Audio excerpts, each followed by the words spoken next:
On a quiet morning in early 2025, a report emerged that would soon dominate conversations across Ouagadougou, echo through African newsrooms, and trigger debates in European diplomatic circles. A cargo shipment, allegedly containing over 130 kilograms of refined gold, belonging to Burkina Faso, had been intercepted and withheld upon arrival in a European port. Officially, the hold was classified as an administrative irregularity. Unofficially, many in Burkina Faso saw it differently. Was this a standard customs delay or a deliberate political message? State media was cautious. International outlets barely mentioned it. But inside Burkina Faso, the news spread rapidly through WhatsApp chats, radio broadcasts, and village discussions. Rumors escalated. Voices grew louder. For many citizens, this was not just about missing gold. It was about dignity, sovereignty, and whether Burkina Faso controlled its own resources or merely extracted them for others. Stay with us to find out what happened exactly. To understand the reaction, one must understand the past.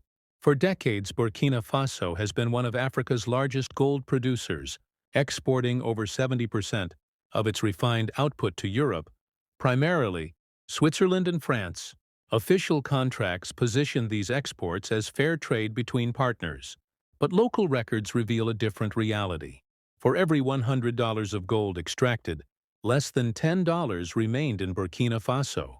Foreign mining companies, operating under long-standing colonial-era tax exemptions, walked away with record profits.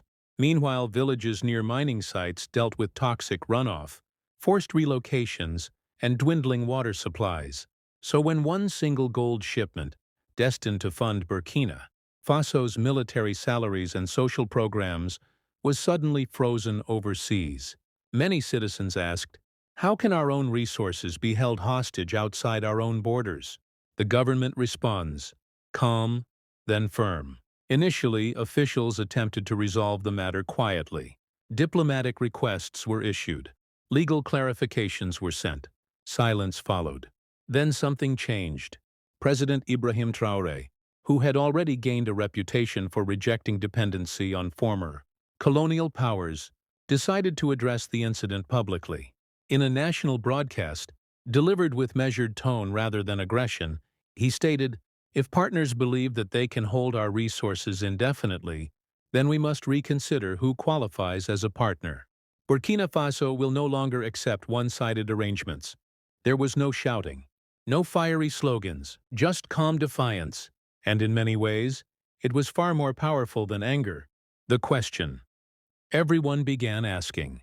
Inside cafes, markets, and university halls, one question echoed. If Europe can hold our gold, what else do they control without our permission? Was this a legal dispute, a financial strategy, or a political signal aimed directly at Traoré's government? International analysts began weighing in. Some Western economists argued that gold seizures were part of routine risk management, especially when dealing with countries facing sanctions or security concerns.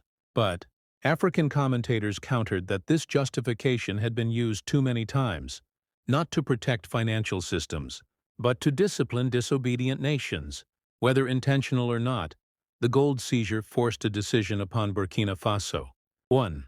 Continue negotiating quietly, hoping for release through legal channels. Or 2. Use the moment to redefine its entire resource policy, even if that meant risking confrontation with powerful nations. President Traoré chose the second path, and what followed would transform the gold seizure from an isolated incident into a national turning point. Following the public acknowledgement of the seized gold shipment, many expected President Ibrahim Traoré to pursue diplomatic channels or legal litigation through international courts. Instead, he changed the rules of engagement entirely. Rather than fighting to retrieve what was taken abroad, Traoré focused on making sure Burkina Faso would never be placed in that position again. The announcement that reframed the conflict. In a subsequent televised address, broadcast across state, television, and military radio, he declared, if our gold can be frozen abroad, then it will no longer be stored abroad. From now on, all strategic resources must be retained, processed and marketed from within Burkina Faso. This wasn't just a statement of frustration, It was a shift in national policy. Within days, Traoré signed a series of executive directives which included Policy Directive Description, Immediate Impact, Gold National Reserve Mandate. All future gold exports must first allocate a fixed percentage to national reserves held inside Burkina Faso. No more full dependence on external banks. On-site refining requirement foreign. Mining companies required to process extracted gold within Burkina Faso, not ship raw material abroad. Forces local job creation and reduces smuggling. Regional gold exchange. Proposal initiated talks with Mali and Niger to establish a joint West African gold pricing and trading system. Challenges European monopoly over pricing. How other governments reacted. ECOWAS, silent but anxious. The Economic Community of West African States, ECOWAS, already under pressure due to recent military-led governments in Mali, Niger and Burkina Faso chose not to condemn the move. But analysts noted a growing divide. Pro-sovereignty bloc. Burkina Faso, Mali, Niger, Guinea, pro-Western bloc, Côte d'Ivoire, Senegal, Ghana, Nigeria. The gold policy was no longer a national issue. It had become a test of loyalty within Africa itself. France, concerned but cautious. While no official statement came from Paris, several French financial outlets warned that restrictions on gold exports could impact European refineries, which relied on steady African supply chains to maintain profit margins. One French analyst speaking anonymously to Le Monde summarized the concern. If Burkina Faso succeeds, others will follow. And if others follow, Paris loses leverage. Switzerland, the silent stakeholder. Switzerland, home to 3 of the world's largest gold refineries, did not comment publicly. However, internal trade bulletins showed a sharp increase in monitoring imports from African states, specifically Mali and Burkina Faso. One Swiss analyst posed a critical question in a financial forum. If African gold no longer flows predictably, does Switzerland lose its status as the world's gold capital? Traoré's strategy becomes clear. This was no longer about recovering one shipment. It was about restructuring the entire economic model that had allowed such dependence to exist in the first place. Observers noted a key pattern. Rather than retaliating emotionally, Traoré was responding structurally. Instead of demanding the return of the seized gold, he was ensuring that future gold would never be vulnerable again. The message to the world and to Africa. Traoré's policy sent 2 distinct messages, depending on who was listening. To Western governments and financial institutions, if you use our resources as leverage, we will remove that leverage entirely. To African nations, our weakness was never lack of resources. It was lack of control. This approach didn't just challenge foreign powers, it challenged African leaders who continued relying on extractive models without reform. But the real question remained. Could Burkina Faso implement such bold policies without consequences? Would foreign operators comply, or seek legal loopholes and international arbitration to resist? Would economic retaliation follow, thus through sanctions, capital flight, or restriction of aid? Signs of pushback were already beginning to emerge. The mining companies strike back. While governments reacted cautiously, the strongest pushback did not come from European officials or financial regulators. It came from mining corporations.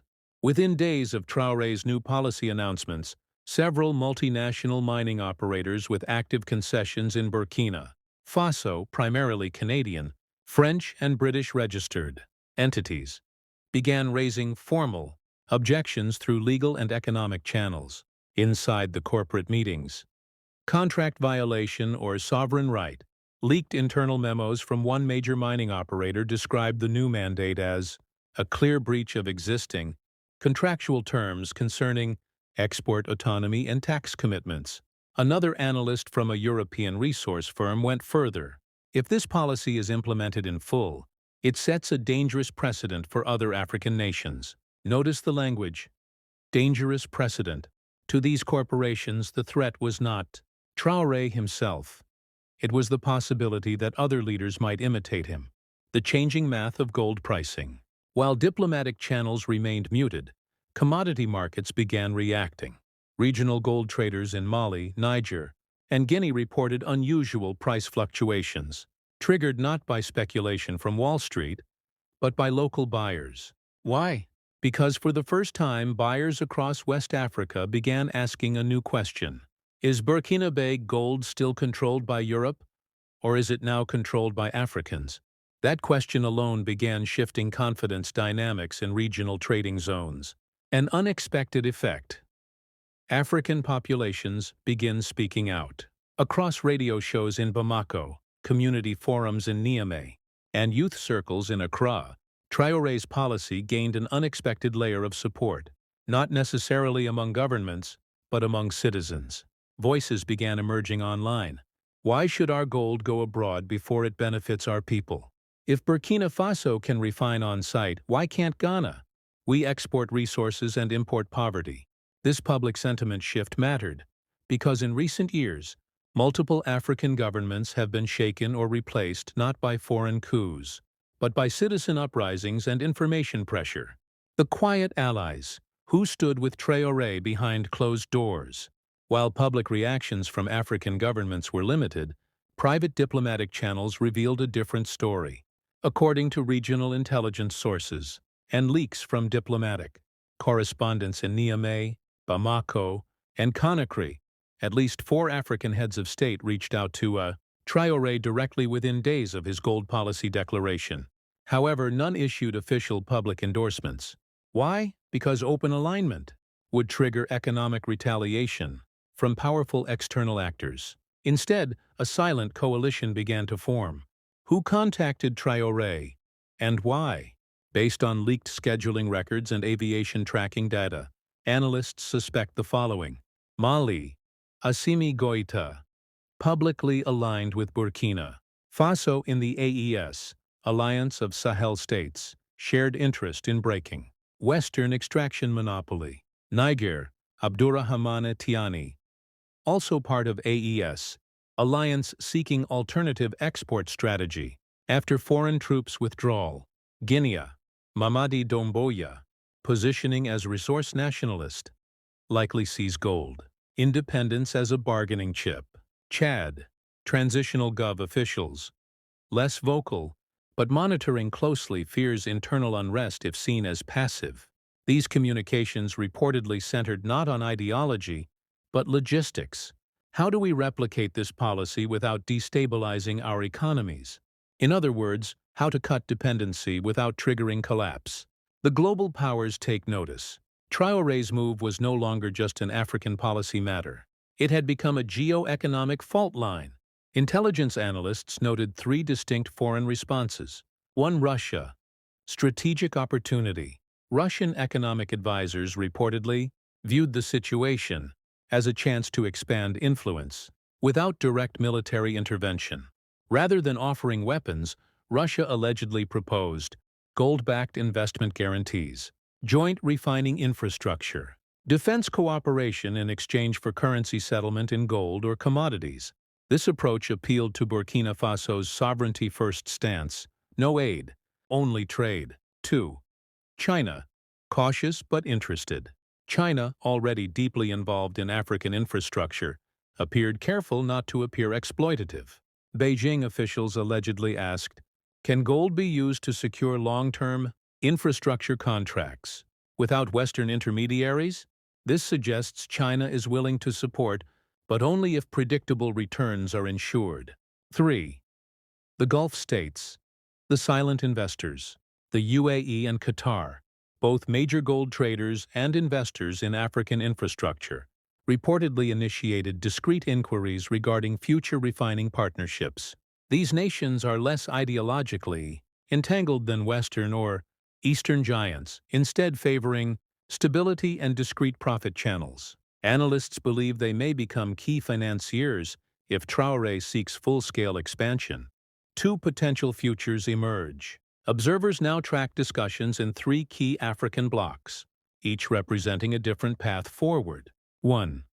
The West African test case. ECOWAS under pressure.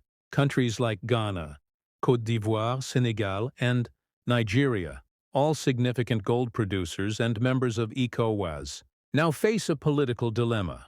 Align with Traoré's model, gain public support, risk losing. 1. Western investment leverage. 2.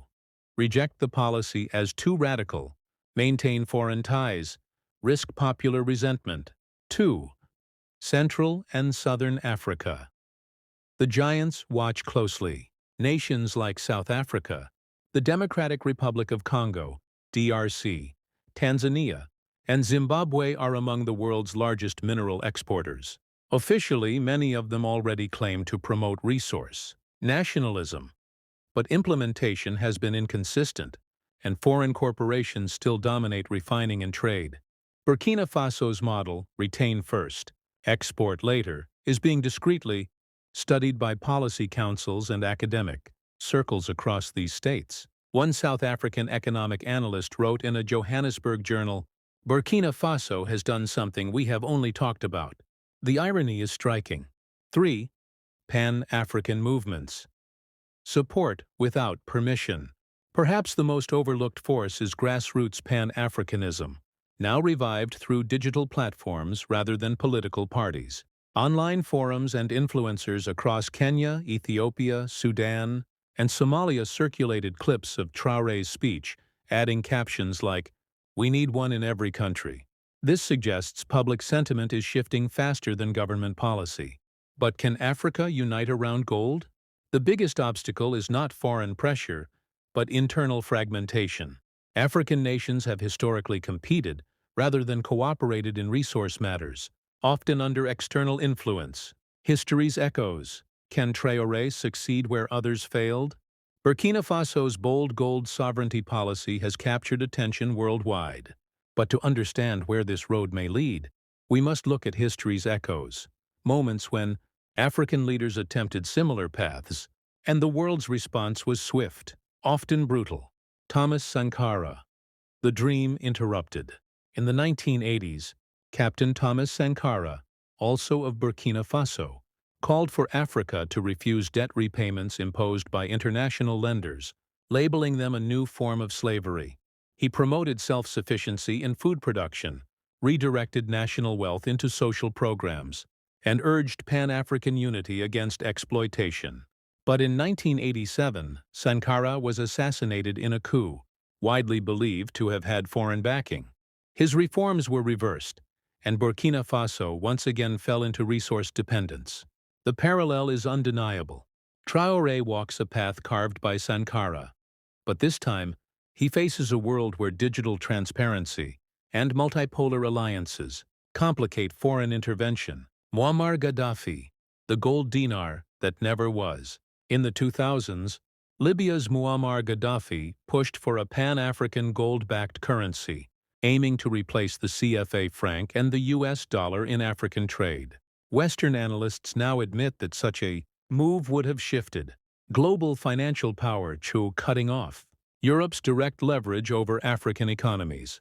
In 2011, Gaddafi was ousted and killed during a NATO-led intervention. His gold dinar plan disappeared with him. The lesson remains stark.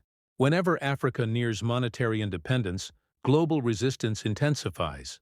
Patrice Lumumba.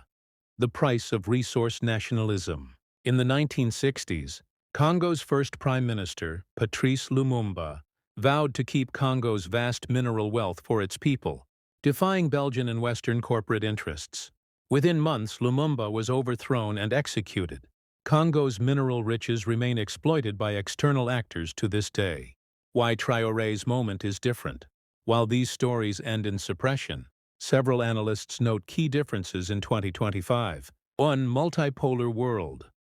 Unlike Sankara's or Gaddafi's time, Africa is no longer caught in a strict East-West binary. With Russia, China, Gulf nations, and even India competing for influence, African states have more room to maneuver. 2. Digital age. Attempts at silencing leaders or erasing movements are harder to contain. Traoré's speeches spread instantly across Africa through social media, bypassing traditional media control. 3. Regional Alliance, AES. Unlike past leaders who stood alone, Traore is part of a trilateral bloc with Mali and Niger, creating mutual defense and shared legitimacy.